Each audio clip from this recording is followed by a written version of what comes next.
हम आपको एक फिर से हिंदी सिनेमा का एक बार नया फील देगी। आज की टेक्निक, आज के ट्रीटमेंट के दौर में एक कोशिश है कि बजाय रीमेक बनाने के, बजाय रीमिक्स बनाने के, वो चीज़ जो हिंदी सिनेमा थी वो नए तरीके से पूरी प्राउड फील करते हुए हम प्रेजेंट कर रहे हैं। सर, कहानी ट्रेलर का क्या रिस्पांस मिला है? बहुत अच्छा, बहुत अच्छा, बहुत अच्छा, बहुत अच्छा रिस्पांस मिला और सारे ही सेगमेंट से अच्छा मिला, चाहे वो यूथ हो, चाहे वो पेरेंट्स हों, चाहे वो बच्चे हों। समीक्षा, आप बताइए किरदार के बारे में थोड़ा सा, और क्या प्रिपरेशन करनी पड़ी अपने किरदार को लेकर? मैं हर कैरेक्टर में प्रिपरेशन करती हूँ, लेकिन इसमें मुझे नहीं करनी पड़ी। आई थिंक मैं इस कैरेक्टर जैसी थी, इसलिए संजीव जी ने मुझे सबसे पहले चूज़ किया। और मैं भी इंजीनियरिंग स्टूडेंट रही हूँ, मुझे पता है कि जब लड़की आईएएस ऑफिसर बनना होता है या कोई एंट्रेंस एग्ज़ाम देने होते हैं, कितनी जद्दोजहद लगती है, कितनी पढ़ाई करनी पड़ती है और किसी चीज़ में ध्यान ही नहीं होता। तो character was very similar to my actual life character. एक लड़की है, मिडिल क्लास की सिंपल लड़की है जिसके ड्रीम्स हैं आईएएस ऑफिसर बनना, और एक लड़के से मिलती है, उसको वो भी एक आईएएस ऑफिसर बनना चाहता है, और वो एक बहुत हम्बल बैकग्राउंड से आता है, पियोन का बेटा है, लेकिन बहुत मेहनती और सुलझा हुआ इंसान है। तो उसको लगता है लाइफ सिंपल लाइफ जा रही होती है, आईएएस ऑफिसर बन के शादी कर लेंगे, लेकिन एक ऐसा इंसिडेंट हो जाता है कि दोनों के रास्ते अलग अलग हो जाते हैं। अब आखिर में क्या होता है, अब 9 अगस्त को देखिए। मनोज सर, आपसे जानना चाहूँगा, फिल्म में आपके लिरिक्स होना एक यूएसपी होती है, तो क्या क्या खास बात देखते हैं किसी भी फिल्म से जुड़ने से पहले? और थोड़ा सा बताइए सर, इस फिल्म में किस तरह का?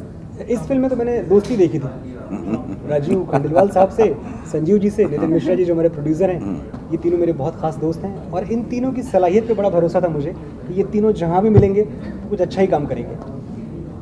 जहाँ तक म्यूज़िक का सवाल है, मैं एक बात बहुत फ़ख्र से कहता हूँ कि ज़माने बाद आज का जो टाइम चल रहा है, जहाँ की हमारी फिल्मों में गाने कम होते जा रहे हैं और गानों का जो स्पेक्ट्रम है बहुत छोटा हो गया है, सिर्फ रोमांटिक सॉन्ग्स बनते हैं।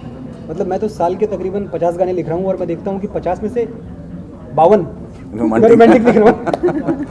तो ऐसी स्थिति में ये संजीव जी को इसके लिए मैं मुबारकबाद दूंगा कि उन्होंने अपने स्क्रीन प्ले में हर तरह के गानों की गुंजाइश निकाली। एक ऐसा एल्बम, भरा पूरा एल्बम, जिसमें रोमांटिक सॉन्ग भी है सिर्फ 2, जिसमें लाइफ की फ़िलासफ़ी भी है ज़िंदगी, जिसमें एक सूफ़ी सॉन्ग भी है इलाही, और जिसमें एक हनुमान जी की स्तुति भी है, जय हनुमान। तो इतना एल्बम ऐसा भरा पूरा निकालने के लिए मेरे ख्याल से सबसे पहली चीज़ तो ये कि आपको म्यूज़िक से प्यार होना चाहिए। तो अगर इनको म्यूज़िक से इतनी दिलचस्पी ना होती, आज के ज़माने में तो मैं देखता हूँ डायरेक्टर्स, आई मीन बड़े अच्छे दोस्त भी मेरे बहुत सारे, तो वो सब कहते हैं कि अरे यार मतलब गाना क्या करना है। तो ये वैसे नहीं थे, इनको गाने के साथ कुछ तो करना था। तो ऐसा अच्छा खासा एल्बम देख के मुझे बड़ा मज़ा आया, और अब तो गाने चार्ट्स पे भी हैं। हमारा गाना iTunes पे पूरा का पूरा एल्बम नंबर 2 पे चल रहा था, तो हम सब बहुत खुश हैं। वो खुशी इन सबके चेहरे पे देखें आप। सर, इसके अलावा रीमेक और ओरिजिनल्स गाने के बारे में क्या कहना चाहिए? आप तो बहुत सारे ये अगर आप नहीं पूछते तो मुझे लगता है कि क्यों नहीं पूछा आपने, ये तो मतलब खैर बताना ही चाहिए मुझे। मेरे ऊपर ना वो रश्के कमर के बाद से इल्ज़ाम लगा हुआ है। इल्ज़ाम लगा हाँ, कि मतलब आप तो देखिए, रीमेक्स ज़रूरी हैं उतने ही जितने मैं करता हूँ, क्योंकि मैं बड़ी इज्जत से करता हूँ जी। मैं जब कोई गाना रिक्रिएट करता हूँ तो कभी इसलिए नहीं करता कि अरे ये पहले तो क्या बकवास लिखा था, अभी देखो हम लिख के दिखाते हैं। ये गुरूर कभी नहीं होता। हमेशा मेरे साथ ये चीज़ होती है कि ये गाना जो लिखा गया था पहले, जिस तरह से बना था, इसका साउंड पैटर्न, इसका ऑर्केस्ट्राइजेशन, ये है आज से 40 साल पहले का। 40 साल में दुनिया बदल चुकी है, बात करने का लहजा बदल चुका है। अगर हम वो पुरानी सारी अच्छी चीज़ें ला के उसको नई पैकेजिंग में डाल के अगर एक 7 साल के बच्चे को डिस्क में उस पर पहुँचा पाएँ या उसको नचा पाएँ, तो मुझे लगता है मेरी जीत है। मैं बहुत खुश हुआ था जब मेरे रश्के कमर को बैंकॉक में IFA अवार्ड्स में पिछली बार जब अवार्ड मिलता है और अनाउंस होता है कि the award for the best lyrics goes to Manoj Muntashir and Nusrat Fateh Ali Khan. तो आई फेल्ट प्राउड कि खान साहब को इस दुनिया से कूच किए हुए 20-25 साल हो चुके हैं। 20-25 साल के जाने के बाद, उनके इंतकाल के बाद, अगर उनको एक स्टेज पे, एक इंटरनेशनल प्लेटफॉर्म पे उनका नाम लिया जा रहा है और उनको एक ट्रॉफी दी जा रही है उनके नाम पे, तो मुझे इसमें कोई शर्मिंदगी कभी नहीं हुई। मैं बड़ा प्राउड रहा कि मैंने नुसरत फ़तेह अली खान साहब के और कुछ लेजेंड्स के गाने रिक्रिएट किए। इनवेरिएबली 100% हिट हुए हैं। मतलब एक भी ऐसा नहीं बता सकते आप कि ये आपने लिखा और हिट नहीं हुआ। तो एक चीज़ खाली कहूँगा कि this should not become a norm. ये तभी तक अच्छा है जब तक 100 में 10 या 15 हो रहा है। जिस दिन आप हर गाना रिक्रिएट करने लगे उस दिन मुश्किल है। और मैं बहुत खुश हूँ कि वापस वो दौर ओरिजिनल्स का फिर से आने लगा है। प्रणाम पूरा का पूरा एल्बम ओरिजिनल है। कबीर सिंह जो मेरी फिल्म है, पूरा का पूरा एल्बम ओरिजिनल था, हमने एक भी गाना रिक्रिएट नहीं किया। तो अगर प्रणाम के गाने वर्क करते हैं, अगर कबीर सिंह के गाने वर्क करते हैं, मतलब एक बात की गारंटी है कि लोग नया सुनने को भी तैयार हैं। बट मनोज सर, ये भी एक बात है कि अक्सर लोग अभी कहने लगे कि आजकल recreation is like a shortcut, मतलब हम पुरानी मेलोडीज को उठा के हम डाल देते हैं, उसी वजह से कई बार क्रिटिसाइज भी होता है। So what's your take on that? जैसे आपने खुद ही कहा कि नॉर्म होना चाहिए, 100 में से जब 10-15 आते हैं तो ही बराबर है, नहीं तो वो होता है रिपीटेड हो। So what's your take on that? देखिए, शॉर्टकट से ज़्यादा मैं ये कहूँगा कि दुनिया में ऐसा कुछ भी नहीं है जो चल रहा है और उसके लिए जनता जिम्मेदारी न ले। मुझे याद आता है जब खलनायक में बख्शी साहब, आनंद बख्शी साहब लेजेंडरी राइटर हैं, उन्होंने जब चोली के पीछे क्या है लिखा था और उनको बहुत फ्लैग किया गया था कि आपने ये क्या लिख दिया, इतने बड़े गीतकार हो के चोली के पीछे क्या है। तो उन्होंने संजीव जी एक बात कही थी कि इसी फिल्म में एक गाना और भी था कि माँ तुझे सलाम, तुझे प्यारे सारे बच्चे, बहुत वो रावण हो या राम। उस गाने को तो किसी ने सुना नहीं, सुना भी नहीं। तो आप सुन रहे हैं रिक्रिएशन, इसलिए हम बना रहे हैं। तो इसे आप शॉर्टकट कह लें या इसे कुछ भी कह लें, लेकिन ये जिम्मेदारी जितनी हमारी है लिखने और गाने बनाने वालों की, उतनी जिम्मेदारी आप सुनने वालों की भी है। सर एज ए डायरेक्टर आपसे जानना चाहूँगा कैसा एक्सपीरियंस रहा? राजीव है, समीक्षा है फिल्म में, आपका एक्सपीरियंस कैसा रहा उनके साथ काम करके? वैसे तो बड़ा घिसा पिटा सवाल है आता है कि अच्छा ही था, लेकिन हाँ अब की बहुत अच्छा रहा कि जो एक्चुअल में जो बात राजीव जी ने कही कि हम ये इस फिल्म के थ्रू एक ट्रिब्यूट दे रहे हैं क्लासिकल एरा को, कि वो हिंदी सिनेमा जिसके अंदर रिश्ते होते थे, जज्बात होते थे, म्यूज़िक होता था, संगीत होता था, सारी चीज़ें, डायलॉग्स होते थे कि जिनको आप वर्षों याद रखते थे, है ना। उन डायलॉग्स पे आज के ज़माने में मीम्स बनते हैं, उस उन डायलॉगों में प्रोडक्ट की एडवर्टाइजिंग के लिए कैंपेन बनते थे। तो सारी चीज़ें हैं और इस सिनेमा को हम लोगों ने उसी तरीके से बनाया भी। इसके गाने हम लोगों ने, हम और मनोज भाई और विशाल जी बैठ के 4 दिन 5 दिन बैठ के उसी तरीके से बैठक करके हम लोगों ने निकाला। देखिए, सिंगल कंपोजर लिरिसिस्ट, ये भी एक बहुत ज़माने बाद आपको मिलेगा कि पूरे एल्बम में एक ही लिरिसिस्ट है और एक ही कंपोजर, वो भी उनको धन्यवाद इसके। तो वो चीज़ें तो बहुत अच्छा एक्सपीरियंस रहा। जो बनाना चाहते थे एग्जैक्टली, जो हिंदी सिनेमा हम बनाना चाहते थे, ओरिजिनल सिनेमा बनाना चाहते थे, वो हम सबके सहयोग से बना पाए और बहुत अच्छा लगा। और सबने वो जो चीज़ हमने चेंज की, हमने राजीव को जो एक एंग्री यंग मैन का हमको दिखता था इनकी आंखों में, वो एक वाइब्रेशन है कि जो एक एंग्री यंग मैन के अंदर होनी चाहिए, वो चीज़ स्क्रीन पे आने के बाद डबल ट्रिपल तौर पर दिखाई दी और हमें लगता है कि ऑडियंस पसंद करेगी क्योंकि पूरी कहानी ओरिजिनल है। संजय जी, जिस तरीके से पोस्टर में देख रहे हैं tribute to classic era of Hindi cinema, देखा जाए तो 70s और 80s को कहीं ना कहीं ट्रिब्यूट देता है। सो how much you agree with this कि ये बहुत ज़रूरत है? बिकॉज जैसे आपने खुद ही कहा कि अभी मीम्स बनने लग गए हैं या ट्रोल होने लग गया है, और एक दिग्मांशु धुलिया उन्होंने भी एक बार कहा था कि अगर आज के टाइम पे अगर शोले भी लगती तो उसको भी लोग ट्रोल करते थे। So how much do you agree? No doubt, Sholay लगती तो उसको ट्रोल कर सकते थे, लेकिन शोले आज अगर बनेगी, अगर आज एक तो हमारा हम रीमेक में हम भी ज़्यादा भरोसा नहीं करते, हमें भी लगता है कि कहानियाँ तो वही हैं। एक होता है हिंदी सिनेमा जो शुद्ध हिंदी सिनेमा था, जिसमें एक हीरो होता था, एक विलेन होता था, एक सिचुएशन होती थी, एक संगीत होता था, एक मुस्लिम होता था, एक हिंदू होता था, वो सारी चीज़ें कॉम्पिटिटिव जो पूरी सबको जोड़ के चलती थी, वो सिनेमा मिस हो गया। हम एक्सपेरिमेंट के नाम पे बहुत ज़्यादा कॉम्पैक्ट होते चले जा रहे हैं। ड्रग तो खाली ड्रग्स, मतलब आई मीन पहले का कोई भी सिनेमा उठा के देखिए, दीवार तो इसी वही वजह थी कि पहले 10 में से 8 सिनेमा हिट होते थे, आज 10 में से 2 सिनेमा हिट होते हैं, ठीक है ना। तो हमें लगता है कि ट्रोल होना, जो सवाल किया आपने कि शोले आज लगती कि सवाल नहीं, उस समय बनी हुई उन टेक्निक्स के दौर पर लेकिन अगर शोले आज लिखी जाएगी तो आज के हिसाब से लिखी जाएगी, लेकिन वो जज्बात, वो फील, वो दोस्ती, वो यारी, है ना, वो सारी चीज़ें वो रहेंगी, वो हमेशा वर्क करेगी। और वही कारण है साउथ आज भी इसी पे जी रहा। साउथ में आज भी जो यहाँ का 80s का जो सिनेमा था, वही साउथ राउडी राठौर वही है, वही सिंघम है, वही ऑलवेज हिट है। तो पब्लिक को तो चाहिए, लेकिन हाँ ठीक है, एक नई चीज़ें एक्सपेरिमेंट होनी चाहिए और कर रहे हैं लोग, लेकिन हमारा ने कोशिश की है कि, और पूरी तरीक़े से इसीलिए बिल्कुल क्लेम किया है कि कल को आप ये ना कहिए कि हमने आपको कुछ पुरानी चीज़ दिखाई या ऐसा। पहले हीरो देखा करते थे, मज़ा आता था, हाल से निकलते थे तो हम लोग दूसरी दुनिया में रहते थे। जब कॉलेज बंक करके पिक्चर देखा करते थे, सबको डर भी रहता था, टीचर का भी, फादर का भी, लेकिन उसके बाद निकल के आते तो लगता था कि सारा दुनिया जीत ली बच्चे के साथ, बस तो खुश तो बहुत हो गए। तो देखिए, एक चीज़ है, ये संजीव जी के बारे में बता दूं, ये बहुत बड़े अमिताभ बच्चन फैन है ये। मतलब इतने बड़े वाले कि इनके साथ आप अगर एक कमरे में बंद हो जाएं तो आपको थोड़ी देर बाद ये गुमान होने लगेगा कि आप अमिताभ बच्चन के साथ बंद हो। तो जाहिर सी बात है कि इनका जो प्यार था उस एरा के सिनेमा के लिए, वो आपको प्रणाम के हर सीन में नजर आएगा। मैं ये नहीं कह रहा कि उसको कुछ कॉपी करने की या रिक्रिएट करने की कोशिश की गई है, लेकिन हाँ, ट्रिब्यूट तो है, जो तो हमेशा मानते हैं। और देखें आप, एक बहुत किसी बड़े फिल्म क्रिटिक ने एक बात कही थी कि सही, और हिंदी सिनेमा के बारे में कहा था कि हिंदी सिनेमा की कामयाबी का फॉर्मूला क्या है, एक ही फॉर्मूला है और ये कमाल का फॉर्मूला है जो मुझे लगता है आज तक चलता है। सब तकरीबन 40 साल पहले का स्टेटमेंट है ये कि जिस फिल्म को देख के आप बाहर निकलें और आपके होठों पे स्माइल हो और बाएं गाल पे एक सूखा हुआ आंसू, वो picture super hit. Always it. तो मैंने क्या वो पिक्चर प्रणाम है।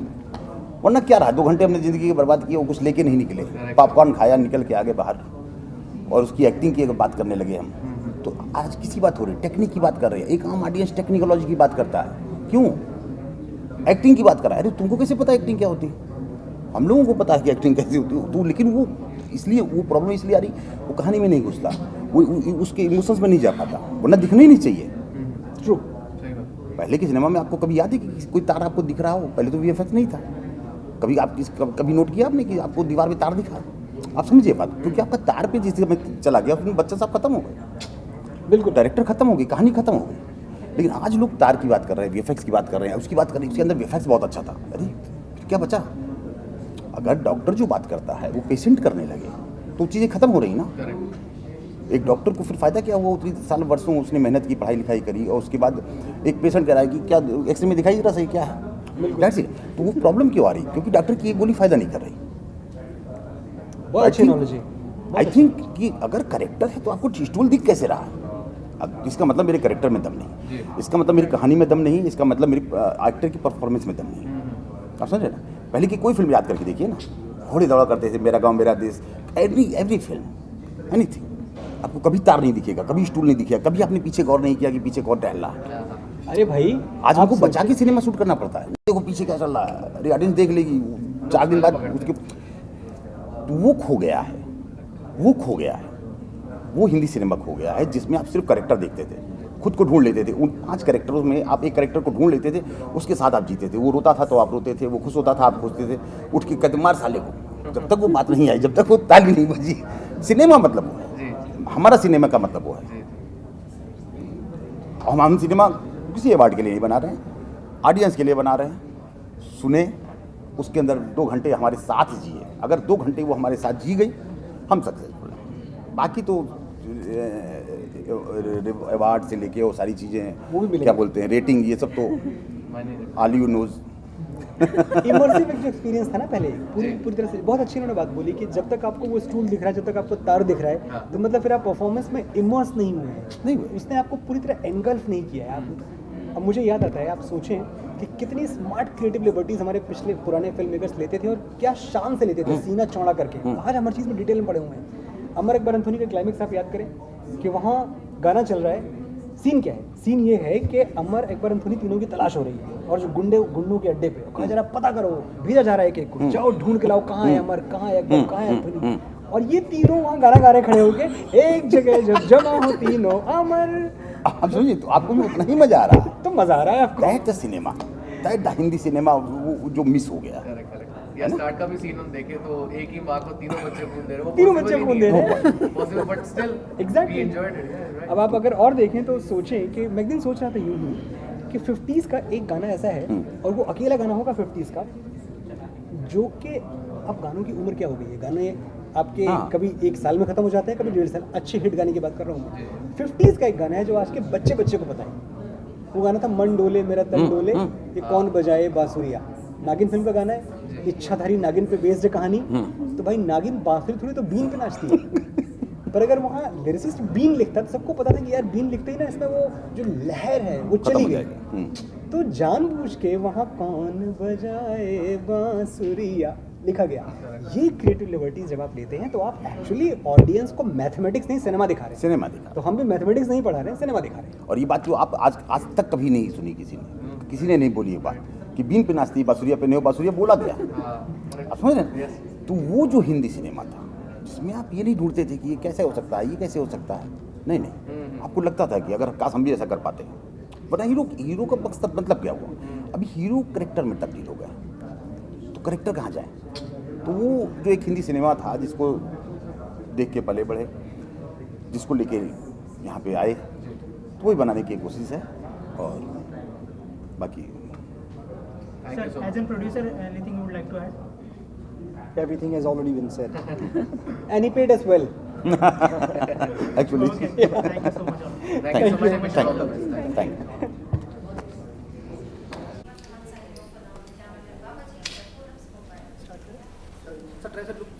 जी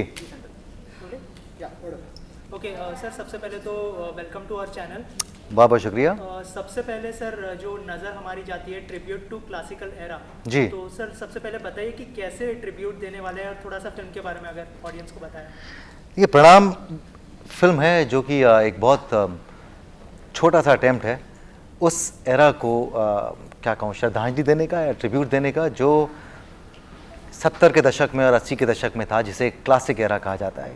क्लासिक एरा मतलब जहाँ पे कल्ट फिल्में बना करती थी, एक विशेष किस्म की फिल्म बना करती थी हिंदी फिल्म इंडस्ट्री में, जहाँ पर जो प्रोटैगनिस्ट था या जो हीरो था, वो हीरो हालात से निकला हुआ, हालात उसे हीरो बनाते हैं, वो हीरो पैदा हीरो नहीं होता। तो वही एक स्टाइल ऑफ फिल्म मेकिंग, कहानी कहने का जो अंदाज़ है, वो इस फिल्म में आपको देखने को मिलेगा। 2019 की कहानी है, ये कहानी 1980 की नहीं है, लेकिन जो स्टोरी टेलिंग का जो एक फॉर्मेट है, एक स्टाइल है, वो क्लासिक एरा की आपको याद दिलाएगा, जहाँ पर ड्रामा था, मेलो ड्रामा था, जहाँ पर एक्शन था, जहाँ पर रियल एक्शन था, जहाँ पर मेलोडी थी गानों के अंदर, जहाँ पर इमोशंस थे। So I think that whole thing, ये जो फिल्म है या जो आजकल की जो फिल्में आ रही हैं, उनकी पेस थोड़ी सी धीमे कर देगा। आपकी जो पेस, जिस पेस से हम फिल्मों को देखते हैं, ये पेस को थोड़ा धीरे कर देगा, और शायद ये एक बहुत ही रिफ्रेशिंग एक्सपीरियंस होगा ऑडियंस के लिए। Rajiv, are you referring you know the Prakash Mehra film और मनमोहन देसाई, दीवार की हम बात करें, हमारे गुन एंथोनी की बात करें, गाला की खराबी की बात करें, और आपने बच्चन साहब का जिक्र भी किया था, और आपने जी। कहा कि you want him to see the film पढ़ना। See, the thing is, I wouldn't call it a Prakash Mehra type of film, but more about how, I don't know, say Rajkumar Santoshi अपने अर्लियर टाइम में जो वो फिल्में थे, मैं बताता हूँ आपको, अर्जुन, दीवार, तेजाब, राम लखन, घायल, ये जो फिल्में थी, ये कल्ट फिल्में थी जिन्होंने एक क्लासिक एरा का, जहाँ पर हीरो हालात से पैदा होता है, हीरो नहीं होता है, और किसी न किसी मुद्दे को लेकर कहानी आगे बढ़ती है। इस फिल्म में भी 2019 में, अभी मैं 3-4 महीने पहले खबर पढ़ रहा था, जहाँ पर एग्जामिनेशन पेपर्स लीक हो गए थे। तो वो पेपर लीक का जो मुद्दा है, वो बहुत बड़ा मुद्दा है, जो अभी भी उतना ही क्या बोलते हैं उसको, फैला हुआ है। मतलब हर साल हम पढ़ते हैं, सोचते हैं कि अब खत्म होगा, लेकिन हर साल ये पेपर लीक का कांड हो जाता है। तो आई थिंक वही मुद्दा है जो इस फिल्म में एक सेंट्रल मुद्दा है, और हीरो जो एक सपने लेके आगे बढ़ रहा होता है, एक IAS बनने के सपने उसके थे बचपन से, अपने बाप के सपनों को पूरा करना चाहता है, और एग्ज़ाम क्वालिफाई भी कर लेता है, लेकिन शायद किस्मत के कुछ और प्लान्स था, कुछ और डिज़ाइन था उसके लिए, और फिर किस तरह से सिस्टम में उलझकर वो किसी और दिशा में निकल जाता है। तो ये इस तरह की कहानी आपको जब मैं बोल रहा हूँ, शायद आपको लगेगा कि यार हाँ, ये सुनी है मैंने कहानी, देखी है मैंने कहानी, पर ये आपने बहुत पहले देखी थी। ये इस दशक में कैरेक्टर सारे रियल हैं, क्योंकि जब मैं परफॉर्म कर रहे थे, जब हम शूट कर रहे थे, तब मैं इस तरह के कैरेक्टर से रोज़ मिलता था वहाँ पे, कि और मुझे लगता था कि यार ये तो होता नहीं है, लेकिन हम बड़े बड़े शहरों में रहने के बाद आपका शायद टच छूट जाता है जो रियल इंडिया होता है, जहाँ पर अभी भी लोग घर में घुसते सबसे पहले पैर छूते हैं, पापा के सामने ज़्यादा ऊंची आवाज़ में बात नहीं करते हैं, अभी भी बड़े भाई के साथ, बड़े भाई तक से बहुत ऊंची आवाज़ में बात नहीं करते हैं, जहाँ पर मम्मी अभी भी किचन के अंदर रहती हैं, और मम्मी का प्यार और लाड़ जो होता है, ये सब चीज़ें जो हमें लगता था कि यार अब तो पुरानी हो चुकी हैं, अब तो नया एज है, क्योंकि हम लोग जिस वातावरण में जी रहे हैं वो बहुत न्यू एज लगता है, but that is still the reality of real India. तो ऐसा नहीं कहूँगा कि कैरेक्टर्स रियल नहीं है, कैरेक्टर वहीं से उठे हुए हैं। इनफैक्ट कुछ तो ऐसे किरदार, ऐसी कहानियाँ मुझे बताई गई और मिलवाए गए मुझे कुछ किरदार, कुछ लोग जिनकी कहानी बिल्कुल अजय सिंह जैसी है, जो हैं, जीवित हैं और ज़िंदगी जी रहे हैं अपनी। तो फिल्मों से तो नहीं कहूँगा प्रभावित हैं, लेकिन स्टाइल ऑफ फिल्म मेकिंग से ज़रूर प्रभावित है ये film. Classic, it's a tribute, small attempt to pay tribute to the classic Hindi cinema. Okay Rajiv, उसके अलावा ये भी जानना चाहूँगा कि बहुत चूजी हैं आप फिल्मों के लिहाज से, जी। बहुत अंतराल रहता है आपकी, अगर हमने परिणाम देखे उसके बाद आप क्या करेंगे, तो you very choosy with your films. On what ground you zero down your films, specially when the maker of the film approach you, what was your first reaction? देखिए, ऐसा क्या होता है कि लोग समझते हैं कि मैं बहुत चूज़ी हूँ, बहुत अक्लमंद समझता हूँ अपने आप को कि मैं बैठे बैठे स्क्रिप्ट पढ़ता रहता हूँ, मैं 50 स्क्रिप्टें मना करता हूँ, उसके बाद मैं एक चुनता हूँ, तो इसके पीछे सोच क्या रहती है। पर हकीकत बिल्कुल ही विपरीत है, कोई ये समझ ही नहीं सकता कि मैं फिल्म करता हूँ या प्रोजेक्ट करता हूँ, उसके बाद मैं चले जाता हूँ छुट्टी पे, फिर मैं वापस आता हूँ, कोई मुझे भेज देता है, पढ़ता हूँ, मैं कहता नहीं यार ये मेरे लिए नहीं है, फिर कोई मुझे और भेजता है, बताओ इंटरेस्टिंग लग रही है यार, एक काम करते हैं, मिल लेते हैं, मिलते हैं, तो बोलते हैं राजीव जैसे ये प्रणाम, मिले, मैंने कहा कुछ डिफरेंट है, कॉम्प्लेक्स नहीं है, कोई ज़्यादा कॉम्प्लिकेटेड नहीं है, कोई बहुत ज़्यादा लेयर्स नहीं है, चलिए करते हैं। तो मैं ना ज़्यादा सोचता हूँ, ना मैं इतनी दिमाग लगाता हूँ या कैलकुलेशन लगाता हूँ कि यार ये फिल्म आएगी फिर क्या होगा, मैं कैसे प्रोजेक्ट होऊंगा, मैं कितना दिखूंगा, ये सब कैलकुलेशन मैं कभी नहीं करता हूँ। ना मैंने तब की थी जब मैं इंडस्ट्री में आया था, और ना अब की जब मुझे 18 साल हो गए हैं इस इंडस्ट्री के अंदर, तो मैं अब भी वो कैलकुलेशन नहीं करता हूँ। मैं अब भी अपने गट से जाता हूँ, इंस्टिंक्ट से जाता हूँ कि यार मुझे करना चाहिए, और मैं कर लेता हूँ। कभी कभी वो सराहे जाते हैं, कभी कभी वो एक्चुअली ऐसा बहुत कम है कि सराहे नहीं गए हों, चले कम हो, लेकिन वो चलाना और जो फिल्म का जो कलेक्शन होता है वो अक्सर प्रोड्यूसर के हाथ में होता है, किस तरह से फिल्म रिलीज़ की जाती है, कितने पैमाने पे। मुझे नहीं याद है कि मेरी कोई भी फिल्म को बहुत बड़े पैमाने पर रिलीज़ की गई हो और फिर उस फिल्म में ज़ीरो कलेक्शन किया हो। आई थिंक कुछ फिल्में बड़े, जो क्या कहूँगा मैं, जो थोड़ी बड़ी रिलीज़ हुई उन्होंने बड़ी ऑडियंस मिली, जैसे शैतान हो, टेबल नंबर 21 हो, आमिर हो, फीवर जैसी फिल्म जिससे बहुत बड़ी रिलीज़ नहीं मिली तो उसे ऑडियंस भी कम मिली। तो आई थिंक मैं अपने गट से जाता हूँ कि स्क्रिप्ट अच्छी लगी तो आप कर लो, चाहे वो वेब हो, चाहे वो टीवी हो, चाहे वो फिल्म्स हो, मेरे लिए वो प्रोजेक्ट होता है। मैं कभी नहीं सोचता कि यार मुझे अब फिल्म करूँ कि अब वेब करूँ। I think it's a project that matters to me. एक आखिरी सवाल जी। अब जब बात करते हैं इसकी, भाई मेरे को खुद अंदर महसूस होता है, मैं वो डिसीजन लेता हूँ, तो इसके फायदे नुकसान भी होते हैं राजीव? जी, इसका नुकसान कोई नहीं होता। उसका नुकसान इसलिए नहीं होता क्योंकि जब आप अपने इंस्टिंक्ट से फैसले लेते हैं तो आप किसी को दोषी नहीं ठहरा सकते। आप ये नहीं कह सकते कि यार मैंने फीवर क्यों की थी, अरे भैया मुझे लगा था कि फिल्म बहुत अच्छी है, लिखी बहुत अच्छी गई थी, उसके बाद में फिल्म पूरी बना तो आप सकते नहीं हैं, आप तो एक्टर हैं। तो आप एक फिल्म में काम करते हैं, आपके काम की अगर कोई तारीफ़ नहीं करे तो आपको लगता है, आपको तो आप ज़रूर उस पर सोच विचार कर सकते हैं कि यार मेरे काम की तारीफ़ नहीं की, क्या मुझे करना चाहिए, नहीं करना चाहिए, कहाँ कमी रह गई, वो बात अलग है। बट नुकसान नहीं होते। मैं जिस तरह से देखता हूँ, मुझे लगता है कि कौन नहीं गिरता या कौन असफलता नहीं देखता किसी भी प्रोजेक्ट में या ज़िंदगी में। मैं कहूँ चाहे वो रिलेशनशिप हो, हर चीज़ बिल्कुल परफेक्ट कभी नहीं चलती है। हमेशा लाइफ ही वो खूबसूरत होती है जहाँ पे उतार चढ़ाव चलते रहें, जहाँ पर अगर आप आज आपके पास 10 रुपये हैं तो कल आपके पास 4 रुपये हों, फिर आप वापस 12 रुपये कमाने की कोशिश करें, फिर वो वापस आपके नुकसान हो जाए, फिर आप 5 से वापस, यही ज़िंदगी है।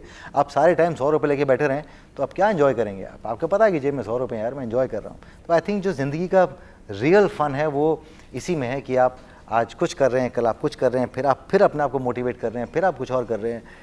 तो आई थिंक नुकसान कोई नहीं है जब आप फैसला खुद लेते हैं। नुकसान तब होता है जब आप अपनी सोच से नाता छोड़ देते हैं और जब आप बोलते हैं दुनिया तो ये कहती है कि मुझे इस समय ना ये फिल्म करनी चाहिए, सब लोग कह रहे हैं कि यार तू इतना खूबसूरत दिखता है, तेरे को तो रोमांटिक फिल्म करनी चाहिए, और फिर आप असफल हो जाए वो प्रोजेक्ट आपका, तो आप सोचते रहेंगे सारे टाइम काश मैंने नहीं सुनी होती उसकी। तो आई थिंक समवेयर अगर आप अपने फैसलों की जिम्मेदारी ले सकते हैं, if you can own up to your decisions, that's the best thing in life.